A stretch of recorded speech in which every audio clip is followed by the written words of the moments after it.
बयान क्यों देते हैं उसका अर्थ तो ही समझ पाए। इस मामला में इन लोगों के बयान का कोई अर्थ नहीं, किसी भी कारण से, तो अंततः हम अकेले चुनाव लड़ेंगे। यूपी चुनाव से पहले यूपी में जेडीयू और बीजेपी का गठबंधन टूट गया है। इसकी जानकारी सामने आई है। सूत्रों से पता चला है कि भाजपा ने जेडीयू को सीटें जो है वो ऑफर की थी, लेकिन जेडीयू अब अकेले चुनाव लड़ने जा रही है, क्योंकि यूपी में जनता दल यूनाइटेड ने लगभग 30 सीटों की मांग की थी भाजपा से, और भाजपा की तरफ से सिर्फ 5 से 7 सीटें जो है वो ऑफर की जा रही थी जेडीयू को। इस बीच केसी त्यागी ने कहा है कि अब हम उत्तर प्रदेश में अकेले चुनाव लड़ेंगे। इसको लेकर बिहार में भी सियासत तेज है। जेडीयू संसदीय बोर्ड के अध्यक्ष उपेंद्र कुशवाहा ने भी बयान देते हुए कहा है कि हमारी पार्टी के शीर्ष नेतृत्व और भारतीय जनता पार्टी के शीर्ष नेतृत्व में जो बात हुई है वो दिल्ली में हुई है, और इसको लेकर माननीय मुख्यमंत्री नीतीश कुमार तय करेंगे कि अब आगे हमको क्या करना है। लेकिन खबर यह है कि उत्तर प्रदेश चुनाव में अब जनता दल यूनाइटेड अकेले चुनाव लड़ेगी, और जिस तरीके से बिहार में सियासत तेज है, लगातार बयानबाजी हो रही है जेडीयू और बीजेपी के नेताओं के बीच, इस पर भी उपेंद्र कुशवाहा ने कहा है कि भारतीय जनता पार्टी के नेताओं को इस तरीके के बयान देने से बचना चाहिए। इस पूरे मामले पर जेडीयू संसदीय बोर्ड के अध्यक्ष उपेंद्र कुशवाहा ने क्या कुछ कहा है, सुनिए आप।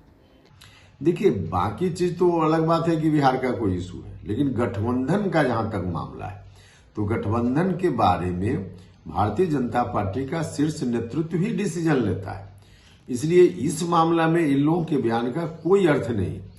हमारी पार्टी के नेता नीतीश कुमार जी और भारतीय जनता पार्टी के शीर्ष नेतृत्व के लोग जो दिल्ली में बैठे हुए हैं, उनके बीच बातचीत के आधार पर गठबंधन है, तो इसलिए इनकी बात का इस गठबंधन के इशू पर कोई मतलब नहीं। हमारी पार्टी का पुराना स्टैंड है। हमने बार बार कहा है कि यूपी में भारतीय जनता पार्टी के साथ मिलकर हम चुनाव लड़ना चाहते हैं, लेकिन अगर बात नहीं बनी किसी भी कारण से, तो अंततः हम अकेले चुनाव लड़ेंगे।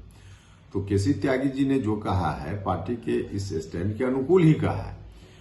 वहां हमारी पार्टी तैयारी कर रही है पहले से, और मजबूती से वहां गठबंधन नहीं होने की स्थिति में भी हम अकेले चुनाव लड़ेंगे। लेकिन अभी अंतिम रूप से भारतीय जनता पार्टी के साथ आधिकारिक रूप से कोई फाइनल डिसीजन के लेवल तक बात नहीं पहुंची है कि गठबंधन वहां नहीं होना है। अभी बातचीत चल रही है। आरसीपी सिंह जी अधिकृत हैं पार्टी की ओर से, तो उनकी ओर से जब तक नहीं यह खबर आएगी कि बीजेपी ने मना कर दिया, तब तक तो हम लोग मान रहे हैं कि अभी बातचीत चल रही है। देखिए, एक तो बयान क्यों देते हैं उसका अर्थ तो ही समझ पाएंगे, लेकिन कई बार हमको लगता है कि जो मौलिक सवाल जेडीयू उठाता है उन सवालों से बचने की कोशिश उनकी होती है, इसलिए भी इस तरह की बात करते हैं। आज देश के सामने जो सम्राट अशोक को अपमानित करने का काम किसी ने किया है और उसको पुरस्कार दिया गया है, तो अब यह जो मुद्दा उठ रहा है, इस मुद्दा को डाइवर्ट करने के लिए अब लोग इस तरह की बात उठा रहे हैं। अभी चाहिए भारतीय जनता पार्टी के मित्रों को भी कि यह अपमान सम्राट अशोक के इशू पर कोई जेडीयू का नहीं है मामला, यह मामला जनता का मामला है। इसलिए भारतीय जनता पार्टी को इस इशू पर साथ देना चाहिए। जो पुरस्कार है उनको दिया गया है, उसकी वापसी की मांग पर उनको समर्थन करना चाहिए।